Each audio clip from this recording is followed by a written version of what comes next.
అందరికీ నమస్కారం.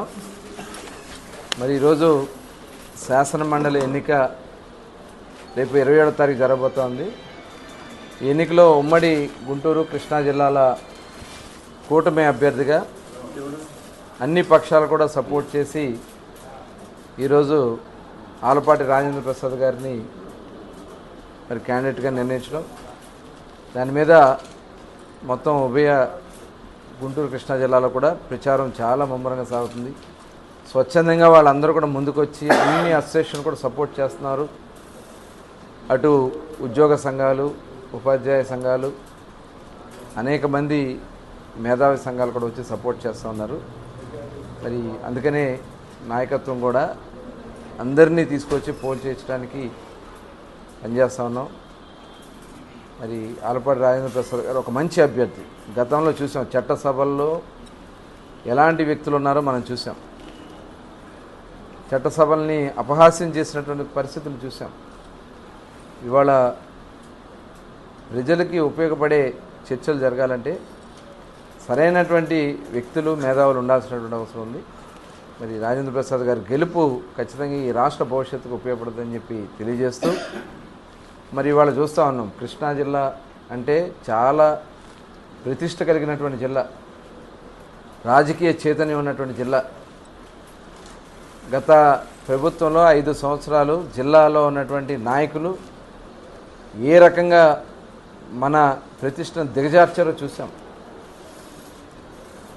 ఇవాళ మచిలీపట్నంలో కానీ, గుడివాడలో కానీ, గన్నవరంలో కానీ, పెడన్లో కానీ, అవినిగడ్డలో కానీ అన్ని కాన్స్టిట్యున్సీల్లో కూడా అవినీతికి తెరలేపినటువంటి పరిస్థితులు, క్యాషినోలు పెట్టి బూతులు మాట్లాడి అసలు జిల్లాకే అసహ్యం పుట్టే విధంగా చేసినటువంటి పరిస్థితి గత 5 సంవత్సరాలు చూసాం. ఎంతోమంది మేధావులు పుట్టినటువంటి జిల్లా. పుచ్చలపల్లి సుందరయ్య గారు కానీ, అయ్యదేవర కాళేశ్వరరావు గారు కానీ, అటు మట్నూరు కృష్ణారావు గారు కానీ, ఆంధ్ర బ్యాంక్ వ్యవస్థాపకులు, ఇలా అనేక మంది, ఎన్టీ రామారావు గారు, అక్కినేని నాగేశ్వరరావు గారు, ఇట్లాంటి అనేక మంది రాజకీయవేత్తలు, పారిశ్రామికవేత్తలు అనేక మంది పుట్టినటువంటి గడ్డ. మరి ఏ రకంగా అస్తవ్యస్తం చేశారో చూసాం. మరి ఈరోజు మళ్ళీ అందరం కలిసి ప్రజలు ఇచ్చినటువంటి తీర్పుతో 7 నియోజకవర్గాలు జనసేన, తెలుగుదేశం పార్టీ, బీజేపీ కలిసి అత్యధిక ఓట్ల మెజార్టీతో ప్రజలు ఇచ్చినటువంటి ఆశీర్వాదంతో ముందుకెళ్తున్నాం. అన్ని నియోజకవర్గాలు అభివృద్ధి జరుగుతున్నాయి. ఇవాళ ఎన్ఆర్జీఎస్ ఫండ్స్ తీసుకొచ్చి దాదాపు దగ్గర 200 కోట్ల రూపాయలు ఎన్ఆర్జీఎస్ ఫండ్స్తో సిమెంట్ రోడ్లు వేసుకున్నాం. గ్రామాల్లో సీసీ రోడ్లు, ఏ గ్రామం చూసినా ఇవాళ పండుగ వాతావరణంలో సిమెంట్ రోడ్లు ఉన్నాయి. అలాగే ఏ రోడ్డు వెళ్ళాలన్నా భయం, గుంతలతో నడువులు ఇరిగిపోయే పరిస్థితి ఉండేది. ఇవాళ రోడ్లన్నీ కూడా రిపేర్లు చేసుకున్నాం. దాదాపు ఒక 100 కోట్ల దగ్గర రిపేర్ల కోసం, గుంతలు పూడ్చే కార్యక్రమం కోసం మరి కృష్ణా జిల్లాలో ఏర్పాటు చేసుకోవడం కూడా జరిగింది. అలాగే అభివృద్ధిగా హౌసింగ్ స్కీమ్స్ కూడా ఇవాళ మరి ముందుకు వెళ్తున్నాయి. ఈ పట్టాలన్నీ కూడా సరి చేసుకుని కేంద్ర రాష్ట్ర ప్రభుత్వాలు ఇచ్చడంతో హౌసింగ్ స్కీమ్ కూడా అతి త్వరలోనే పూర్తి చేయబోతా ఉన్నాం. అలాగే మరి మచిలీపట్నం పోర్టు కూడా చాలా శరవేగంగా పనులు జరుగుతున్నాయి. మరి వచ్చే సంవత్సరం మధ్యం కల్లా, జూన్ నాటికల్లా కంప్లీట్ చేయాలని చెప్పి లక్ష్యంగా పెట్టుకున్నాం. యాక్చువల్ జనవరికి అవ్వాలి, జూన్కి ఖచ్చితంగా అవుతుంది. అదే అక్కడ ఫిషింగ్ హార్బర్ కానీ. అలాగే ఇవాళ రోడ్లకు కూడా మహర్దశ వచ్చింది.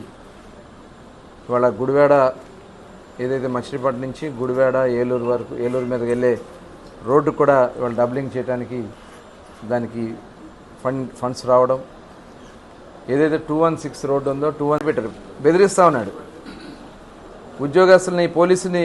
ఏదైతే వాళ్ళ వంశీ గారి కేసులో గన్నవరంలో ఒక దళిత సోదరుడిని కిడ్నాప్ చేస్తే వాళ్ళ కుటుంబ సభ్యులు పెట్టినటువంటి కేసుకి పోలీసులు విచారణ చేసి అతన్ని అరెస్ట్ చేస్తే దానికి పచ్చి అబద్ధాలు మాట్లాడుతున్నాడు ముఖ్యమంత్రి, మాజీ ముఖ్యమంత్రి జగన్మోహన్ రెడ్డి గారు. ఏం మాట్లాడుతూ ఉన్నాడు ఆయన? పోలీసులు తొత్తులుగా వ్యవహరిస్తూ ఉన్నారు, వంశీ ఏం తప్పు చేయలే, అందంగా ఉంటాడు కాబట్టి అరెస్ట్ చేశారు. ఏంటి ఈ అందం? ఏం మాట్లాడుతున్నాడో అసలు అతని మనిషా లేకపోతే ఏంటో అర్థం కాదు. సప్త సముద్రాల అవతల ఉన్నా రిటైర్ అయిపోయినా తీసుకొచ్చి నిలబెట్టి కొట్లో తీస్తాడు. ఎవరు కొట్లో తీస్తారు? నిన్ను కూడా తీశారు కొట్లో. 151 మంది ఎమ్మెల్యేలు ఉంటే నేను 11 మందిని ఒడ్లోడు తీసి నుంచోబెట్టారు. నువ్వు అసెంబ్లీకి ఎలాంటి భయం? రేపు పొద్దున అక్కడ మీరు చేసినటువంటి తప్పిదాలన్నీ అక్కడ అధికార పక్షంగా మేము అడిగితే సమాధానం చెప్పలేవు కాబట్టి ఇవాళ నీకు అసెంబ్లీకి వెళ్ళి మాట్లాడతాక భయం. ఇప్పుడు ఏదో కావాలని చెప్పి రాద్దాంతం నిన్న వెళ్ళి మిర్చి ఆడికి వెళ్తాడు గుంటూరులో. మిర్చి ఆడికి ఏంటి? మీరు ఎంత ఇచ్చారు రేటు? ఇవాళ పరిస్థితులు ఏమున్నాయి? కేంద్రం కూడా నేను ముఖ్యమంత్రి గారు కేంద్రానికి దగ్గరికి వెళ్ళి కేంద్ర వ్యవసాయ శాఖ మంత్రి గారితో కూడా మాట్లాడి మరి ఇవాళ ఉన్నటువంటి మిర్చికి గిట్టుబాటు ధర వచ్చే విధంగా ఆయన మాట్లాడుతూ ఉంటా. నువ్వు ఒక పక్క ఎలక్షన్ కోడ్ ఉంది, కలెక్టర్ గారు వెళ్ళడానికి వీల్లేదని అనుమతులు తీసుకోవాలని చెప్పడం జరిగింది. పోలీస్ అధికారులు చెప్పారు మాకు బందోబస్తు ఇవ్వలేదని చెప్పి ఇంకా మాట్లాడతారు. పెయిడ్ ఆర్టిస్టులను తీసుకొచ్చి అక్కడ రైతులుగా నిలబెట్టి వాళ్ళతో మాట్లాడిస్తారు. ఇదంతా కూడా మొత్తం కూడా వాళ్ళ ప్రజలకు అర్థమవుతుంది వాళ్ళు చేస్తున్నటువంటి డ్రామా, ఐపాక్ డ్రామా. మరొక ఐపాక్ డ్రామాలు చేయడానికి వస్తున్నారు. మీ డ్రామాలు ఎవరు కూడా నమ్మే పరిస్థితిలో లేరు, ఎవరు కూడా తప్పించుకోలేరు. ఒక ఆయన మాట్లాడతాడు మాకు ఉద్యోగం ఉందా? ఉద్యోగం ఉందా ఏంటి? ప్రజాసేవకు ఉద్యోగం కావాలా ఏంటి? బూతులు మాట్లాడతాకైతే కావాలేమో మీకు. ఇవాళ ప్రజలకి బాధ్యతగా ఉన్నటువంటి మేము జవాబుదారులుగా ఉన్నాం, ప్రతిపక్షంగా కూడా జవాబుదారులుగానే ఉన్నాం.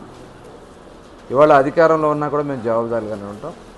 ఖచ్చితంగా ఈ జిల్లా అభివృద్ధిలో మేమందరం కూడా సమిష్టిగా, మా నాయకత్వం మొత్తం కూడా సమిష్టిగా పనిచేసి జిల్లాని మళ్ళీ ఏదైతే మనం పోగొట్టుకున్నటువంటి పరువును నిలబెట్టడమే కాకుండా రాష్ట్రంలో ఒక ప్రధానమైనటువంటి జిల్లాగా నిలబెడతామని కూడా తెలియజేస్తాం.